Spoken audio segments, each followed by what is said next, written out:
Muy bien. Síndrome mielodisplásico. Esta es una patología bastante compleja, que si bien es cierto, en lo que es atención primaria, ustedes no van a hacer una intervención como tal, pero sí van a identificar pacientes y es importante que hagan la derivación oportuna para el correcto diagnóstico y obviamente el manejo posterior de esta enfermedad. Como su nombre lo dice, síndrome significa que bajo esta epítope están varios grupos de enfermedades que tienen la misma o comparten la misma fisiopatología. En términos generales, podemos decir, como ven en esta imagen, aquí vemos cómo tenemos la maduración normal de las tres líneas celulares, ¿no? Vemos que están los glóbulos rojos, los glóbulos blancos y finalmente las plaquetas. Pero en este caso, vamos a tener una maduración anormal de las células y fíjense, no se van a producir prácticamente glóbulos rojos, están cambiados, fíjense, incluso con otro color. Sí, glóbulos blancos prácticamente no va a haber y plaquetas tampoco, es decir, van a causar citopenias de forma general en la sangre periférica. Bueno, esto como un poquito de introducción. Entonces, el síndrome mielodisplásico corresponde a un grupo de neoplasias mieloide. Yo creo que ya al escuchar la palabra neoplasia mieloide, todos estamos claros que se trata de un tipo de cáncer, ¿no? Un cáncer. Y como cáncer, como tal, tiene muchas implicaciones en lo que significa el desarrollo de la enfermedad. Ahora hay otra palabra que también hemos escuchado ya antes, que es la proliferación clonal de progenitores hematopoyéticos. ¿Qué significa esto de proliferación clonal? Al decir proliferación clonal, significa que estas células van a proceder de una misma célula que va a tener una característica que comparte con las células hijas, ¿sí? Es decir, todas en ese punto se parecen, son iguales a la primera, ¿no es cierto? ¿Y cuáles son esas características que la componen?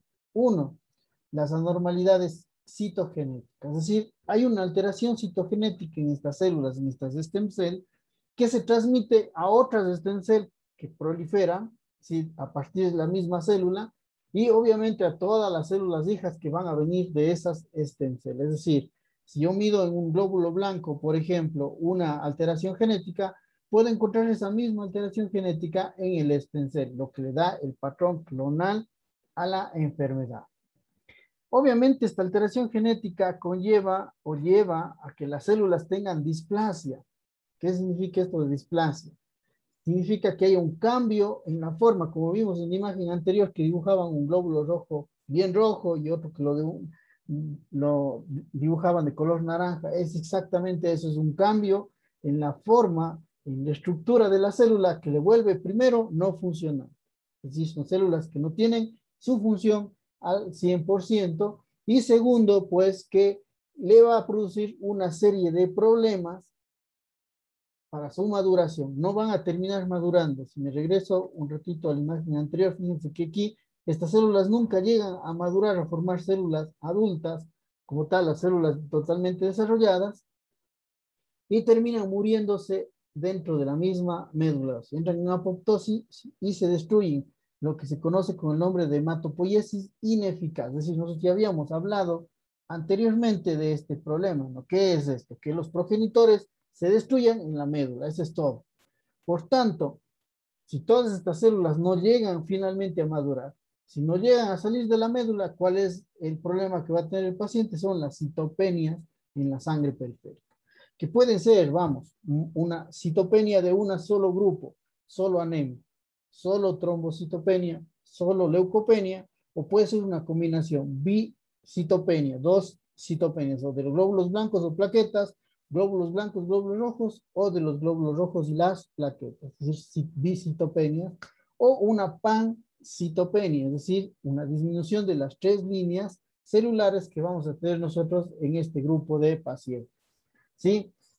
Y obviamente estas alteraciones citogenéticas que son el principio de todo el problema, lo que conlleva es un alto riesgo de evolución a leucemia aguda. Es decir, los pacientes van a tener una probabilidad incrementada de tener una leucemia mieloide aguda, más o menos un 30% de forma general. Ok. Ahora, ¿cuáles son los pacientes en los que vamos a encontrar este tipo de problemas? Usualmente pacientes de la tercera edad, alrededor de los 70 años. Es exactamente igual en hombres, exactamente igual en mujeres. No hay aquí diferencias en cuanto al sexo.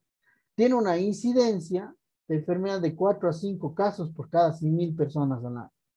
Ok, ¿se van a encontrar ustedes con estos pacientes? Muy probablemente sí. ¿Sí? Ahora, ¿cómo empieza esta enfermedad? Usualmente esta enfermedad inicia de forma solapada, son enfermedades crónicas. El paciente está bien, estable, de pronto se va a hacer un control porque se va a operar, por ejemplo, o porque va a realizarse, no sé, qué sé yo, algún seguro médico, alguna cosa, y cuando se hacen el examen, encuentran la citopenia.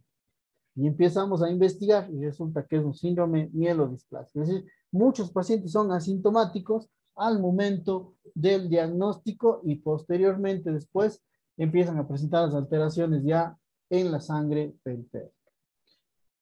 Ok, ¿cuál es la fisiopatología de la enfermedad? Es muy interesante la fisiopatología. Aquí tenemos, por ejemplo, en esta imagen, vemos la médula ósea y vemos cómo está el stem cell. El stem cell, ustedes recuerden que es el que va a generar posteriormente los mieloblastos, que son las células mieloides. Sí, van a generar estas células que son de los glóbulos rojos, los eritroblastos, y los megacarioblastos, que van a desarrollar a las plaquetas. Ese es el inicio, ¿no? Para toda la hematopoiesis. Ustedes recuerdan cuando vimos todo esto de hematopoiesis. Se supone que este stem cell es el que lleva o que tiene aquí la alteración genética. Esta alteración genética es transmitida a otros stem cell y a otras células hijas.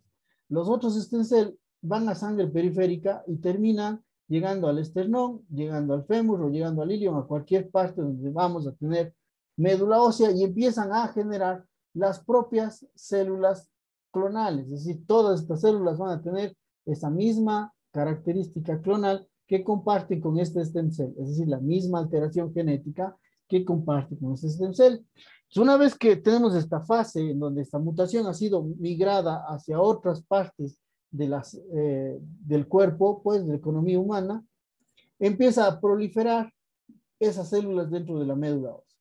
Y ya vamos a tener una evolución clonal que se llama en este caso, es decir, vemos cómo esos stem cell han dado lugar a muchas células, todas las células clonales, todas las células comparten la misma alteración o aberración genética y quitan espacio a las células normales. Ya no hay células normales, prácticamente las que estamos viendo todas son clonales y el paciente, ¿qué es lo que va a presentar? Las citopenias. Empieza el paciente a tener citopenias, ¿sí? Porque la médula ósea básicamente ya no está funcionando de manera adecuada. ¿Cuál es el último paso?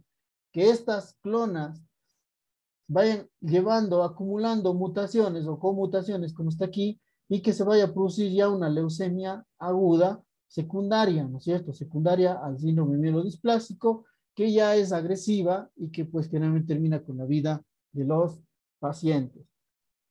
No sé si tienen alguna pregunta hasta aquí. ¿Queda claro cómo funciona esta enfermedad?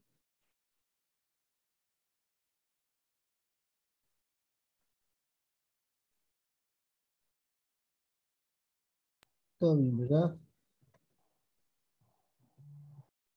Sí, doctor. Ya.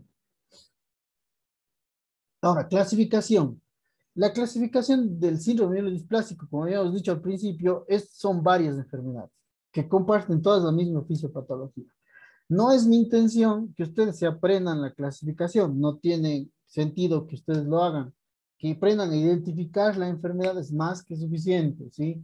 No vamos a aprendernos cada uno de los detalles, pero sí es importante que sepan que son varios, y aquí podemos ver en esta diapositiva los grupos. Miren, síndrome mielodisplásico, como vemos aquí, con citopenias persistentes, con más del 10% de displasia en la médula ósea usualmente o en la sangre periférica, y los cambios genéticos son los que hacen el diagnóstico, esos tres elementos, y eso se les clasifica en síndrome de displasia con linaje simple, o sea, una sola línea celular afectada, solo glóbulos rojos, por ejemplo, una multilinaje que afecte más de una línea, o sea, glóbulos rojos, glóbulos blancos, plaquetas, síndrome mielodisplásico con sideroblastos en anillo, síndrome mielodisplásico con delección del 5Q del cromosoma del brazo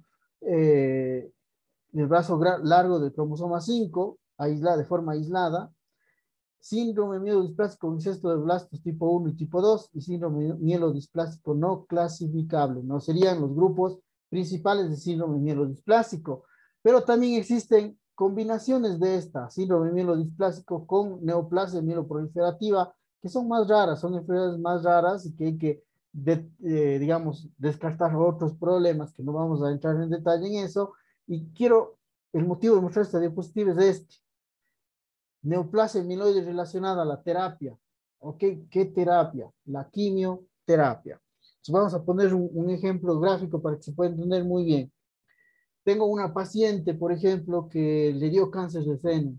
Le dimos quimioterapia y la paciente se recupera del cáncer de seno. ¿Sí? Entonces, es una paciente que al haber recibido quimio para ese cáncer de seno, ya tiene un riesgo incrementado de padecer después un síndrome mielodisplásico. Es decir, la quimioterapia que le dimos para destruir el cáncer de seno produce los cambios genéticos en la médula ósea para que termine produciéndose el síndrome mielodisplásico. Ok, ¿qué porcentaje de pacientes? Es bastante relativo y depende mucho del fármaco que se utilice, pero usualmente la doxorubicina, que es uno de los fármacos utilizados para el cáncer de seno, puede tener un 20% de probabilidad de llevar al paciente a tener un síndrome mielodisplásico después de unos años, ¿sí? Un hombre con cáncer de pulmón que recibe quimio para el cáncer de pulmón puede padecer una segunda neoplasia, es decir, después de unos años desarrollar síndrome mielodisplásico y obviamente el riesgo de desarrollar leucemia aguda por esta quimioterapia que le dieron a los pacientes. Digo, eso es lo lamentable, ¿no? Un paciente que ya salió de un cáncer y que de pronto después de unos años otra vez se enfrente a otra neoplasia de este tipo, hace que las cosas se vean cada vez más complejas, ¿no? Imaginen el peso que caería sobre el paciente al tener esto, pero es un riesgo que se está sometido todo el tiempo. Entonces, es necesario para poder tratar el cáncer de seno o el cáncer de pulmón que habíamos puesto de ejemplo, pero existe un riesgo incrementado de que terminen presentando síndrome mielodisplásico después de haber recibido esta quimioterapia. Entonces, esto es lo que quería enfatizar en cuanto a la clasificación del síndrome mielodisplásico. Ahora, existen condiciones que se conocen como condiciones precursoras. Por ejemplo, que el paciente tenga todo bien en su sangre periférica y que encontramos mutaciones dentro de las células. Por alguna razón, se hace un estudio genético y se encuentran estas mutaciones. Entonces, ¿qué es lo que decimos aquí?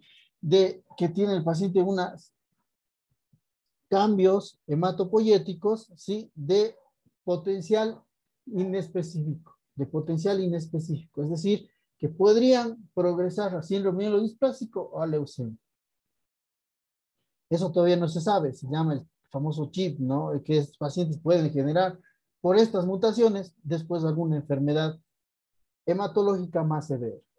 O pacientes que tengan citopenias, ¿sí? Y que en la médula ósea no encontremos la cantidad suficiente de estos rearreglos, de estas mutaciones, como para decir o clasificarlo como síndrome mielodisplásico. Se llama entonces pacientes con citopenias de significado incierto. Es decir, tienen citopenias, podría ser que después con el tiempo ya aparezcan estas alteraciones genéticas y que el paciente ya tenga un síndrome mielodisplásico. Son pacientes que están en vigilancia y que se ha visto que son estas condiciones previas al inicio de la enfermedad. Ok, entonces, con esto, con todo lo que hemos hablado, hay que ver cómo hacemos el diagnóstico de la enfermedad y el diagnóstico se basa en estos tres pilares que ustedes están escuchando desde hace rato, todo el tiempo, ¿no? Uno, la presencia de la citopenia, sea anemia, trombocitopenia o que sea leucopenia, todas juntas, ¿no? Que tengan citopenias. Esto sumado a cambios displásicos, es decir, alteraciones morfológicas de la célula. Hay un cambio en la morfología en la médula ósea y en la sangre periférica y que encontremos estos cambios genéticos que son compatibles con el diagnóstico. Es decir, estos tres ejes son los que se manejan para el diagnóstico de síndrome mielodisplásico. Es decir, citopenia, la displasia y la genética son muy importantes para eso.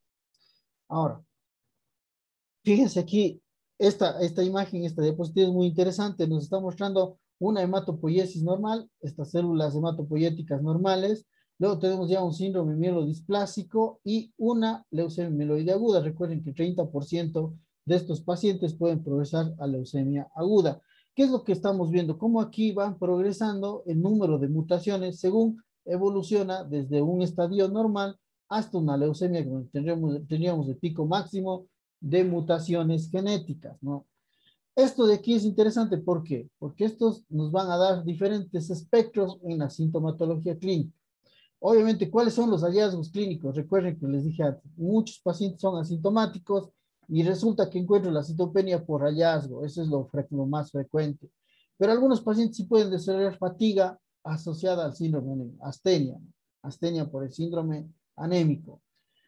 Sangrado por la trombocitopenia que produce esta enfermedad y fiebres a repetición, infecciones a repetición por la leucopenia, la neutropenia específicamente, que se produce en estos pacientes, ¿no?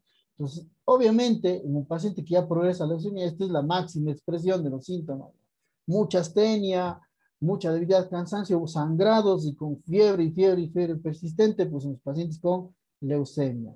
En la sangre periférica lo común es encontrar citopenias en el síndrome mielodisplásico, eso ya lo dijimos, y en la leucemia ya podríamos encontrar leucocitosis. Ojo, no siempre, ¿no? Las leucemias también pueden hacer citopenias. Aquí yo estaría en contra de esa diapositiva y aquí tal vez esto nos está indicando que la leucocitosis no es frecuente. De hecho, lo más común en una leucemia es que tengamos citopenias, una leucemia aguda, ¿no? Citopenias, leucocitosis más en las leucemias crónicas. Pero pues sí, una leucemia aguda eventualmente también podría ser leucocitosis. En la médula ósea, lo que diferencia el síndrome mielodisplásico de la leucemia aguda es el recuento de blastos. Más de 20 blastos o mieloblastos, que son las células inmaduras, ¿sí? Son ya indicadores de leucemia aguda. Mientras que si tengo menos de 20% de blastos, me quedo aquí con el síndrome mielodisplásico. No sé si tienen alguna pregunta hasta aquí de esto. Doctor, entonces, en lo que usted nos mencionaba que la leucemia aguda igual produce citopenia tanto como leucocitosis. Ajá, sí. Puede dar, Ya. de hecho, da más citopenias que leucocitosis. Yo diría que quizá un 30% de pacientes hagan leucocitosis y todos los demás hacen citopenia. Sí, miren que se parecen mucho las dos. La única diferencia entre el síndrome mielodisplásico y la leucemia aguda es el número de blastos, ¿no? Y bueno, y la morfología, la displasia que tiene estos pacientes. Entonces, ¿qué es lo que necesito yo para hacer este diagnóstico con estos tres elementos básicos? Uno, el hemograma completo. Ahí encuentro la citopenia. Entonces, aparte de la clínica del paciente, el hemograma me va a mostrar la citopenia. Segundo, el frotis de sangre periférica, porque ahí voy a encontrar la displasia, ¿no es cierto? La displasia que tienen estos pacientes se llama diseritropoiesis, disgranulopoiesis, distrombopoiesis, que es la cambios displásicos de las células, que vamos a ver cuáles son. Sí, y finalmente, pues tengo que descartar otras causas de citopenia. Por ejemplo, vitamina B12, deficiencia de ácido fólico, me van a dar citopenia. ¿Sí? La ferritina, el hierro, deficiencia de hierro, me va a dar citopenias, entonces voy a tener que pedirle al paciente eso, ¿no es cierto? Vitamina B12, ácido fólico, ferritina, para saber si el paciente tiene deficiencia de hierro. Parámetros de la función hepática y renal, esto es muy importante, ¿no? De hecho, tengo una paciente, les comentaba el grupo de ustedes que me mandaron por una trombocitopenia y una anemia y me decían posiblemente un síndrome mielodisplásico, y así me llegó la paciente a la consulta. Pero ya revisando bien la paciente, tenía el abdomen distendido, matidez en media luna, tenía red venosa colateral, le hicimos los exámenes, tenía una cirrosis. Una cirrosis. ¿Y cuáles fueron las causas de citopenias? La cirrosis hepática. ¿No es cierto? Entonces, hay que diferenciar de estas enfermedades. Es nuestro diagnóstico diferencial. Por eso necesitamos función renal, función hepática, pruebas de función tiroidea, virus de hepatitis B, hepatitis C, VIH y pruebas autoinmunes, ¿sí? Como por ejemplo anticuerpos antinucleares, anticuerpos eh, anti-DNA y necesitamos también el factor reumatoideo, la BCG, la PCR, todo ese tipo de pruebas para descartar trastornos de autoinmunidad imprescindibles. Obviamente, la médula ósea es muy importante porque ahí voy a buscar la genética que me oriente hacia el síndrome mielodisplásico y también las citopenias, digamos, la displasia de las células en la médula ósea, lo que necesito para hacer el diagnóstico de estos pacientes. Vamos a ver un pequeñito caso, un caso muy pequeño para poder, digamos, aprender un poco, consolidar bien la información que les estoy dando. Se trata de una mujer, fíjense, 67 años, de instrucción superior, residente en la ciudad de Cuenca. El motivo de consulta fue alteraciones en la biogeomática, ese es el motivo por el cual me la mandaron. Ahora, ¿cuál es la historia clínica de ella? La paciente refiere que fue hospitalizada, sí, por un cuadro, fíjense bien, de fiebre, dolor abdominal, tipo cólico, un EVA de 5/10, disuria y poliaquiuria. Hasta aquí, ¿qué diagnóstico le pueden dar ustedes a eso que está presentando el paciente? Fiebre, dolor abdominal, disuria y poliaquiuria. ¿Qué diagnóstico es? ¿Qué les sugiere esos síntomas? Puede ser de tipo inflamatorio. Ok, pero ¿qué es no disuria, poliaquiuria? Bueno, yo diría, o sea, a ver, por la fiebre y la... Ah, no, me estoy equivocando, pero supondría en inflamación o por infección. Infección, correcto. ¿Infección de qué? Eh, Esta infección es renal, disuria de vía urinaria, ¿no es cierto? vías urinarias. Ujú. Así es, ¿no es cierto? Vías urinarias altas, si es que tiene dolor abdominal, fiebre, posiblemente son vías urinarias altas, ¿no? Ok. ¿Y qué tan frecuente es la infección de vías urinarias en mujeres? Muy frecuente. Es Es frecuente, muy ¿no es cierto? frecuente. Digamos que es un trastorno común, no es que es nada del otro mundo, pasa seguido, se ve seguido en los hospitales, inclusive en mujeres jóvenes, no necesariamente 67 años, y más si tiene diabetes y otros problemas, es común. Aquí lo que no es común, que la paciente se haya observado, por ejemplo, dice, se observa en sus exámenes de laboratorio anemia y leucopenia, y que obligó a transfundir 2 paquetes de glóbulos rojos. Entonces ahí como que uno dice, bueno, ya no, esto ya no está muy compatible con algo más, tiene aparte de infección urinaria, ¿no? Puede que sí tenga infección urinaria, pero además, pues ya necesidad de transfundir es porque algo más tiene. Bueno, la exploración física revela solo palidez generalizada. Recuerden que ya estuvo tratada, le trataron, debe haberse curado de la infección, pero ahora viene solo con palidez generalizada, ¿no? Y estos son los estudios de laboratorio que se hizo a la paciente. Sí, fíjense, tengo 3 controles, vamos a fijarnos en el primero. Quiero que se fijen en los leucocitos. ¿Qué opinan ustedes de los leucocitos? ¿Qué les parece eso? Disminuidos. Sí, 1110 es bastante bajo, ¿no es cierto? Con neutrófilos de 27%. ¿Qué opinan de esos neutros? Están bajos. Ya, ¿qué tan bajos están? Tenemos que hacer el cálculo, ¿no es cierto? Si el 100% son 1110, 27%, ¿cuánto será? Hacemos una regla de 3, ¿no es cierto? ¿Cuánto sale más o menos? ¿Alguien puede hacer el cálculo?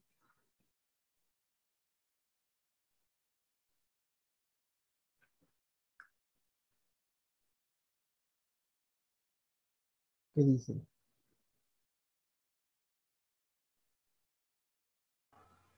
300 Ujú. neutrófilos. Exacto. 299,7 me sale a mí. Bueno, igual 300. Definitivamente 300 neutros. ¿Creen que esos neutrófilos sean suficientes para protegerle a la paciente? No, No, además están ya muy es una bajos. paciente demasiado adulta. Sino neutropenia severa, ¿no? Neutropenia severa en nuestra paciente, que ya esto ya cambia completamente el concepto, la idea de qué es lo que puede estar pasando con la paciente. Vamos con la hemoglobina, dice hemoglobina de 4,1, ¿qué opina? Una anemia severa.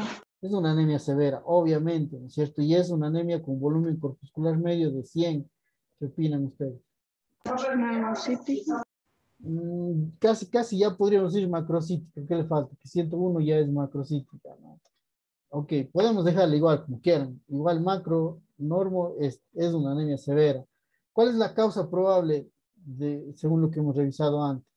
Fíjense, aquí no tenemos reticulocitos. Interesante, no siempre le piden reticulocitos a los pacientes. pero ¿qué opina?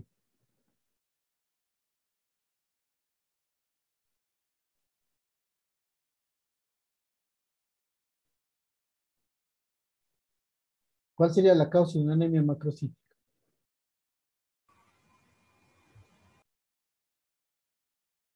¿Qué dicen? Anemia por enfermedad crónica. Sí, o si es normocítica, entiendo, enfermedad crónica. Si es macrocítica, Déficit de vitamina B12, folato. vitamina B12 o ácido fólico, ¿no es cierto, Blanco? Le pedimos esas pruebas, hay que completar porque es el diagnóstico diferencial. Vitamina B12 más de 900, ácido fólico más de 30, bueno, 30 y ferritina también en 142. ¿Qué opinan? ¿Está bien o no?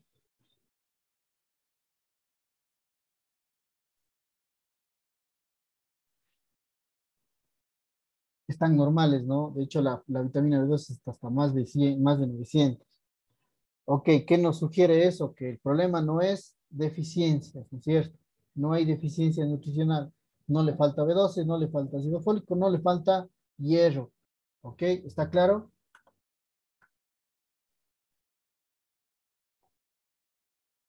Sí, Y finalmente vamos con las plaquetas. ¿Qué opinan las plaquetas?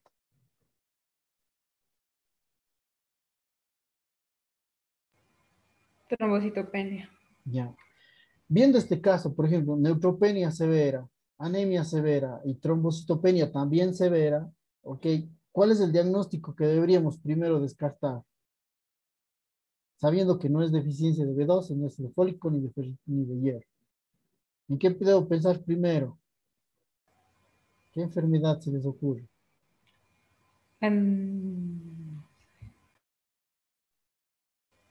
Un linfoma. No, linfoma es otra cosa.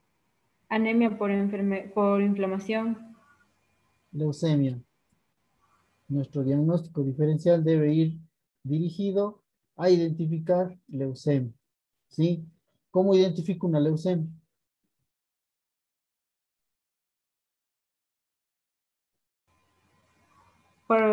Por la pasitopenia, o disminución de las 3 líneas. Ajá, correcto. Eso podría ser una leucemia aguda, ¿no? Una leucemia aguda.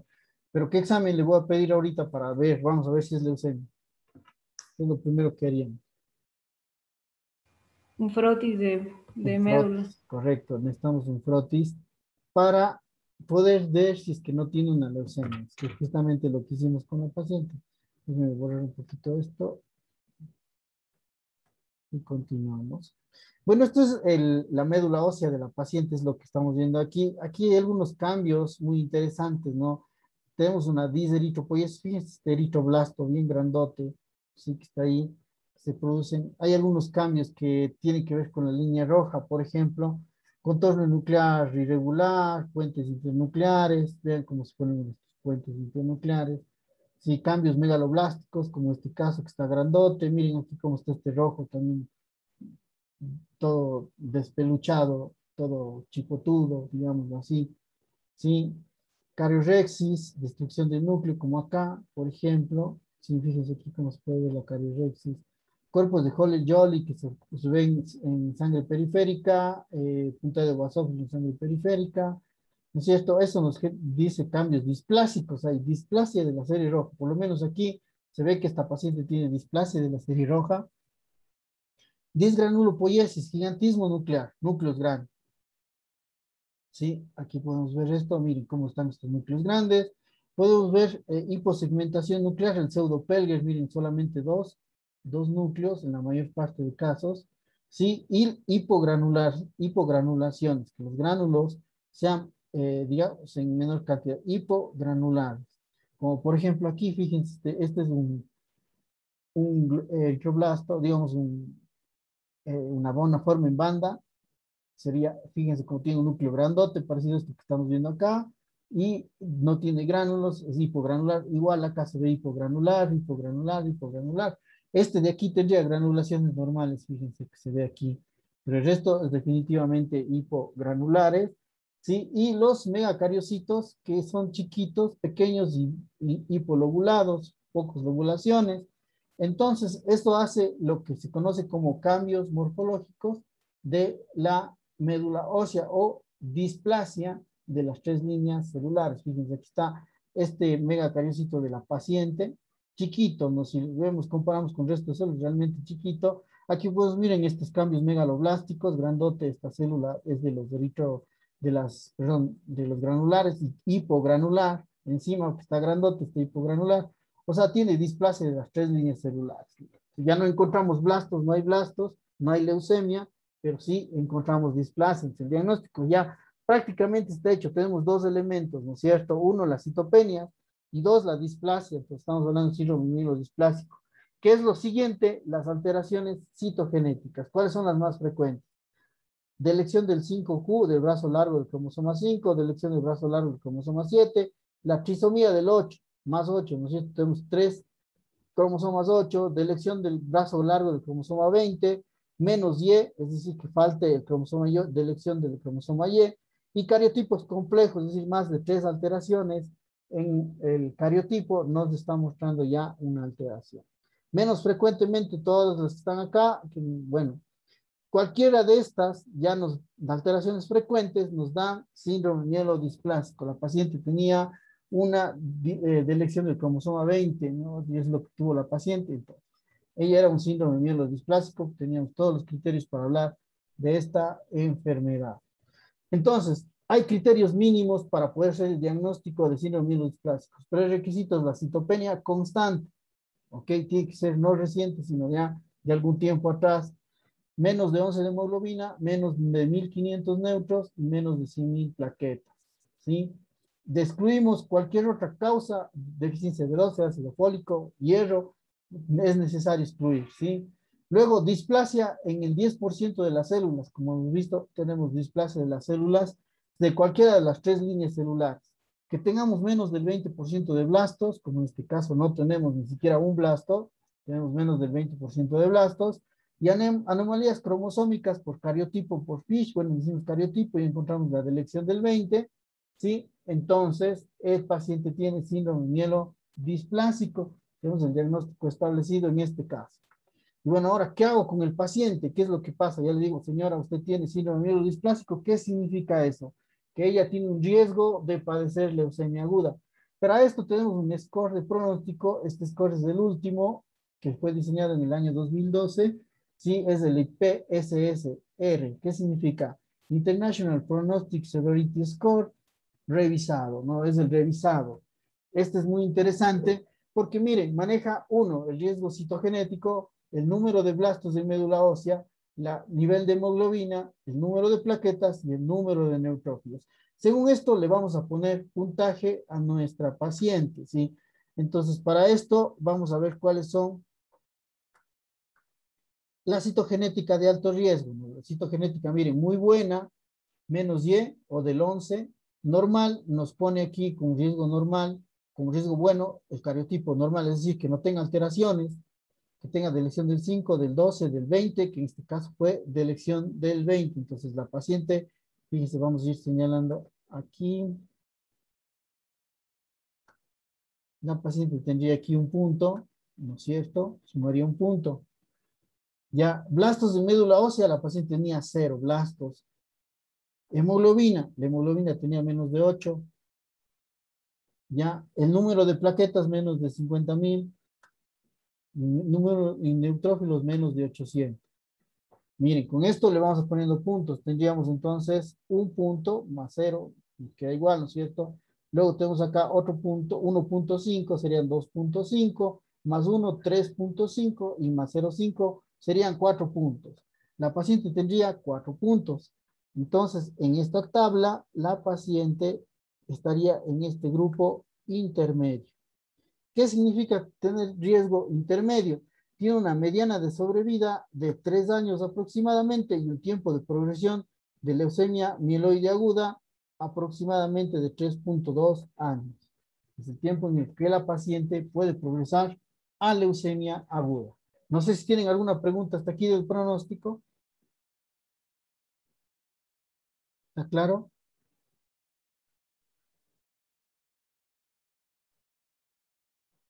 Sí, ¿no? Pero. Bueno, vamos a continuar. Entonces, ¿cómo se hace? Para resumir, ¿cómo hacemos? Tenemos un paciente que tiene una citopenia en la sangre que no le explicamos, no tiene deficiencia de hierro, no de B12, no de ácido fólico. Tenemos que buscar cambios morfológicos en la sangre periférica y en la médula ósea y la genética. O sea, tenemos que hacer las dos cosas para completar.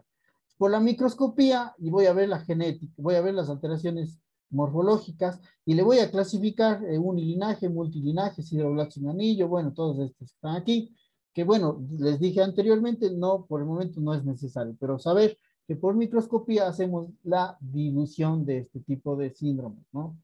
Ok, las alteraciones cromosómicas, pues la hemoglobina, el número de plaquetas, le hacemos el riesgo por IPSS y le sacamos como riesgo intermedio, en este caso a nuestra paciente, ¿sí? Pero si es que la paciente, digamos, no hubiéramos encontrado citopenias, teníamos citopenia, pero no había displasia, no había alteraciones cromosómicas. ¿Qué es lo que nos toca hacer? Un perfil molecular, y es lo nuevo, es lo que estamos haciendo actualmente en los pacientes, buscando genes que nos expliquen la citopenia. Es decir, ya no busco la delección del 5, por ejemplo, o delección del 20. Busco aquí, en este caso, la alteración del gen SF3B1, ¿sí? La mutación del gen TP53. Busco, en este caso, la mutación de RUNX1. Es decir, ya estoy buscando genes que expliquen la enfermedad, ¿no es cierto? Identificamos IDH2, IDH1, que son generalmente genes asociados a síndrome mielodisplásico. Hacemos un perfil molecular. Si encuentro positivos algunos de estos genes, el diagnóstico de síndrome mielodisplásico, aunque la paciente no tenga ningún cambio morfológico, ni tenga tampoco alteraciones cromosómicas. Ok, no sé si quedó claro.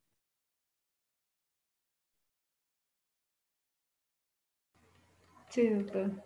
Ahora, ¿cómo se trata esta enfermedad? Porque hasta ahora todo lo que estamos viendo está bien para el diagnóstico, pero ¿qué hacemos? El paciente, el tratamiento se basa en 3 escalas, como ustedes están viendo aquí. El primero es el soporte transfusional, o sea, si necesita glóbulos rojos hay que transfundir glóbulos rojos. Si necesita plaquetas, hay que transfundir plaquetas. Pero aquí un punto de orden.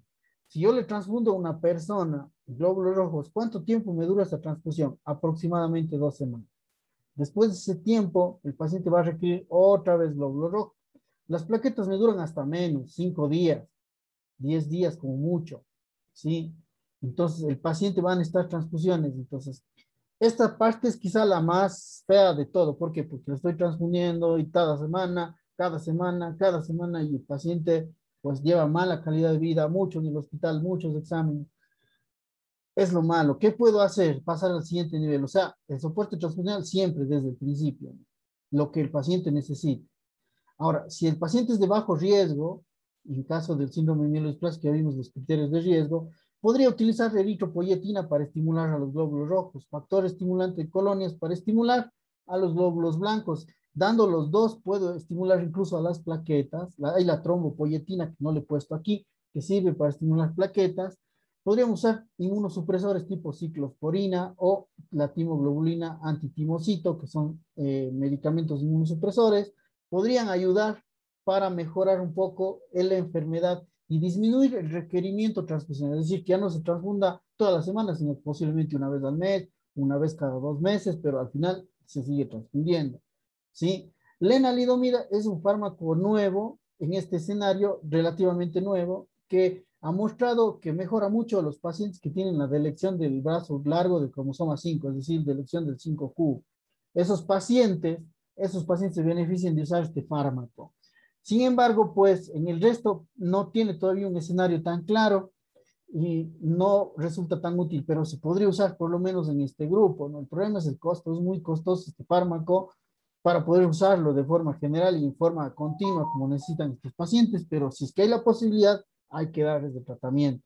Finalmente, los de riesgo alto ya necesitan quimioterapia antes de que vayan a leucemia, ¿no? Podemos darle azacitidina, que es un hipometilante, es quimioterapia, o decitabina, que pertenece al mismo grupo de los pacientes, o darle quimioterapia similar a leucemia mieloide aguda, es decir, tratarle con citarabina, con doxorubicina, con ese tipo de fármacos. El trasplante es una opción en pacientes que sean un poco más jóvenes, que estén físicamente fuertes, aptos para poder hacerse un trasplante de células madres progenitoras hematopoyéticas. que realmente es curativo, ¿no? Esto puede llegar a ser curativo en este caso. Las acitidina y decitabina son medicamentos que se utilizan todo el tiempo de forma continua hasta que pierden respuesta. No es curativo, en algún punto pierden respuesta y pues se pasa al siguiente nivel, ¿cierto? Miren, este sería el esquema de manejo de los pacientes. No sé si hay preguntas. Doctor, yo tengo una pregunta. Sí. ¿Por qué en el tratamiento de alto riesgo ya se empieza con quimioterapia y la quimioterapia también puede causar pérdida de cualquiera de las tres líneas? La idea es destruir a las células malignas, ¿no es cierto? ¿Y Para cómo que dé paso a lo- hematopoiesis normal. o sea, cómo lo equilibra entonces? Lo que Después del pasa es que, tratamiento, ¿cómo sí, espera de que no le dé positivo otra vez para una penia de cada ya. una de las líneas?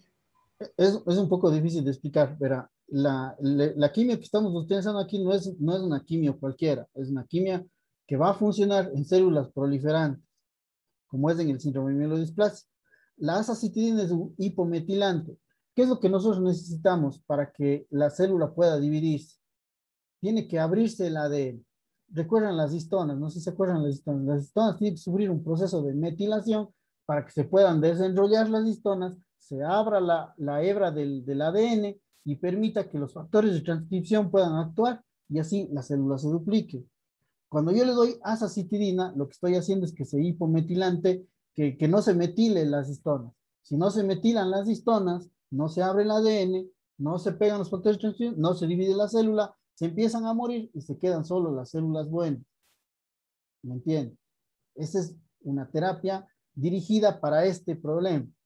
En caso de la quimioterapia similar a leucemia, es quimioterapia que va a afectar específicamente a las células troncales hematopoyéticas que están proliferando, ¿no? Darle citarabina a un paciente es justamente evitar la duplicación de ese tipo de células, algo similar a lo que estamos viendo con la azacitidina. O sea, no le estamos dando cualquier fármaco, sino un fármaco que va a actuar a ese nivel con quimioterapia para que se deje de producir esas células malas y se empiecen a producir células buenas y obviamente con eso quitar el riesgo de la progresión a leucemia aguda. No sé si está claro. Sí. Y otra cosa, el soporte transfusional es igual aunque esté con quimioterapia. Claro, es todo el tiempo.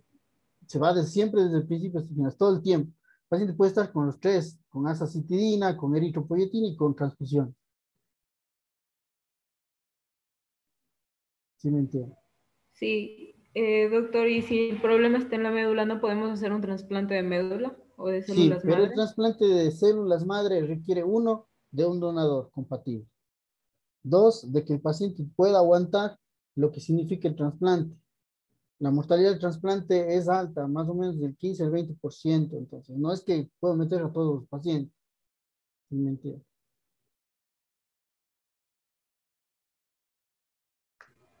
Ok, gracias. Muy bien. Y para terminar, vamos a abordar un poquito de lo que es la neutropenia febril. Ya, para esto que sí quería yo mostrarles la clasificación de la neutropenia. Digo, me hubiera gustado mostrarles antes, pero la neutropenia febril tiene algunas cosas especiales que son importantes. Llamamos neutropenia leve cuando las células van de 1500 a 1000. Esa es una neutropenia leve. Moderada cuando va de 1000 a 500. Y severa cuando está menos de 500. Nuestro caso que vimos anteriormente, ¿qué tipo de neutropenia tenía? Leve, moderado, severa. Del caso que acabamos de ver. Leve. Leve. ¿Cuántos neutros tenía?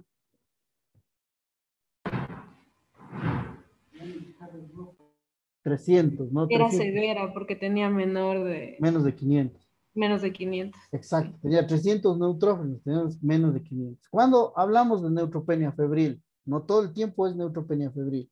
Neutropenia febril se define cuando tengo menos de 500 neutrófilos, es decir, neutropenia severa, pero con temperatura de 38,3 grados centígrados. Aquí ya le sumamos la fiebre al problema, ¿no?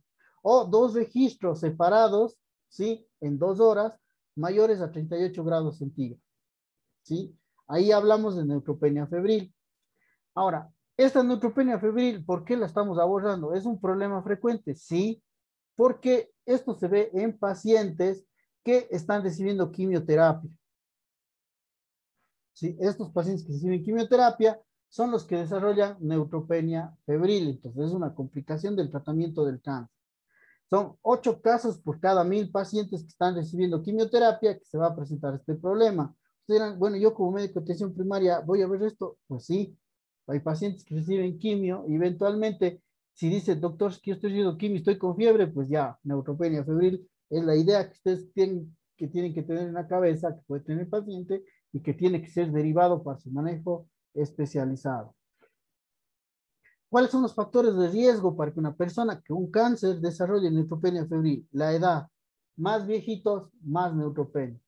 El caso anterior es una paciente de 67 años. ¿Tiene riesgo de neutropenia? Pues por supuesto que sí, ¿no? Por supuesto que sí.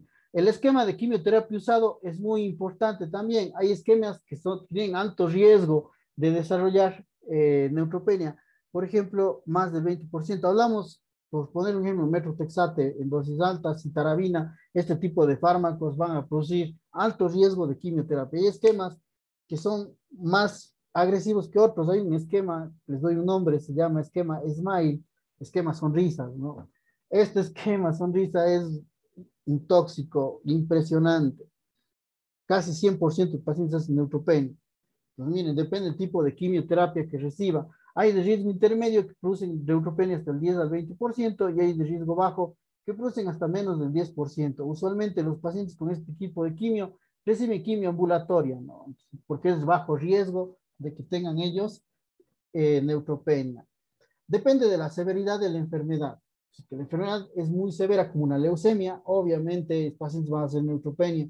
Quizá en un cáncer de pulmón no sea tan agresivo, un cáncer gástrico no sea tan agresivo, no tengamos tanto ese problema. Depende mucho de la enfermedad. El estatus funcional del paciente, ¿qué significa? Que el paciente pueda cuidarse solo, que el paciente pueda atenderse, que el paciente pueda hacer actividades en casa. Es diferente a un paciente que pasa encamado casi más de la mitad del tiempo. Esos pacientes que pasan encamados es obvio que van a tener más dificultades que los pacientes que pueden hacer actividades. Hay una escala que se llama escala ECOG, que ustedes pueden consultarla, que nos va a dar el estatus funcional. La vamos a revisar, de hecho, a esta escala posteriormente, pero son los pacientes, digamos, para evaluar factores de riesgo. Y los que tengan enfermedad cardiovascular también son pacientes que van a tener, digamos, riesgo de neutropenia. Fíjense, todo esto implica en este grupo de pacientes. Ahora, si yo tengo un paciente que recibe quimio, yo puedo medir todos estos factores de riesgo y darles un pronóstico. Este es un score mask que sirve para medir el riesgo de los pacientes con neutropenia. Fíjense, aquí me da las primeras características. Burden of illness, o sea, el tamaño de la enfermedad, si es o no sintomático. Leve, le damos 5 puntos. Moderado, le damos 3 puntos. Y severo, le damos 0 puntos. ¿Qué significa? Mientras menos puntos tenga el paciente, más grave es la situación. Esta funciona al revés. Más puntos, el paciente está mejor. Menos puntos, el paciente está más grave. Si hay hipotensión, fíjense, menos de 90 la sistólica, 5 puntos. Si tiene enfermedad pulmonar crónica, 4 puntos. Si tiene un tumor sólido como un linfoma, si sin una infección previa por hongos, le damos 4 puntos. Si no está deshidratado, 3 puntos. Si el paciente ha estado recibiendo terapia fuera del hospital, al momento que inició la fiebre, 3 puntos. Y si tiene menos de 60 años, 2 puntos. Miren, mientras más puntos tenga, es mejor el pronóstico de estos pacientes. Bueno, ¿y qué implica la neutropenia febril? ¿Por qué llevar a esto? Miren, es muy importante. La enfermedad se asocia a varios riesgos, ¿sí? Según el tipo de enfermedad que habíamos hablado. Neutropenia esperada menos de 7 días con régimen de quimioterapia estándar es de bajo riesgo, ¿no? Para tumores sólidos, generalmente. Tumores hematológicos obviamente no entran aquí. Leucemia aguda, miren, es de alto riesgo. Los pacientes con linfomas, mielomas tienen riesgo intermedio. Dependiendo del tipo de enfermedad, pues vamos a tener mayor o menor riesgo de neutropenia. Es muy importante la historia clínica del paciente, las infecciones que ha tenido. Por ejemplo, en el caso anterior, si la paciente tuvo infección urinaria, esa infección es la que va a dar problemas siempre, siempre. Va a volver la infección urinaria cada vez que reciba quimio, cada vez que se enferme, posiblemente es la vía urinaria. El problema es muy importante documentar bien las infecciones previas. Sobre todo los signos y síntomas son muy importantes si es que son de origen respiratorio, gastrointestinal, si está en la piel. Cualquier cambio pequeño en el perineo, geniturinario, la orofaringe, datos del sistema nervioso o uso de catéteres son situaciones que tengo que prestar especial interés porque pueden ser el foco infeccioso que esté provocándose en los pacientes. Obviamente el laboratorio va a estar dirigido a buscar infecciones, cultivo de orina, cultivo de sangre, cultivo de secreciones. Si está con catéter, cultivo de la punta del catéter. Es decir, tenemos que cultivar todo lo que se vaya. Necesitamos obviamente biometría, tiempos de coagulación, proteína C reactiva, los cultivos que habíamos hablado y estudios de imagen. Tomografía es lo preferible. Prácticamente la radiografía quedó para la historia. En estos pacientes, lo mejor es tomografía de tórax y de abdomen, buscando infecciones intraabdominales. Recuerden, neutropenia grave significa que una bacteria puede meterse por donde sea y a donde sea. Entonces, el menor dato, si el paciente dice, sabe que me duele un poquito la barriga, no, hay que hacer TAC de abdomen. Así de exagerado. Si el paciente dice, me pica un poquito a nivel del perianal, no, hay que revisar el periné porque el paciente puede tener una fisura y ese es el sitio de entrada de las bacterias. Entonces, la cosa más pequeña que nos diga el paciente es orientador hacia el diagnóstico.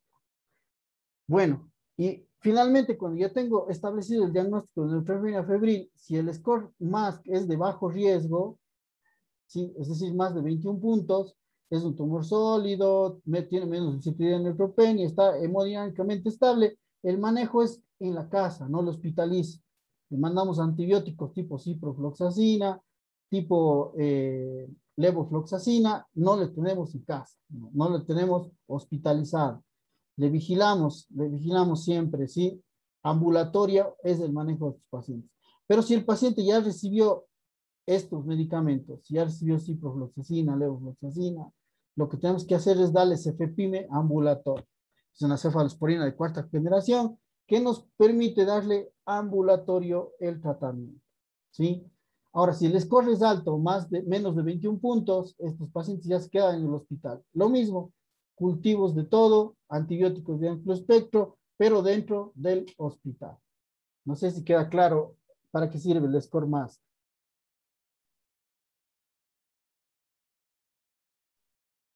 ¿Alguna pregunta?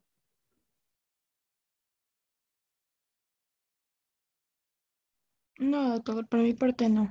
Ya, bueno, entonces miren, compañeros, estas enfermedades son complejas, la neutropenia es bien compleja, hay que sospecharla en pacientes en cáncer. Entonces, si tienen parientes, familiares ya de entrada, ustedes ya pueden andar pensando en estas opciones.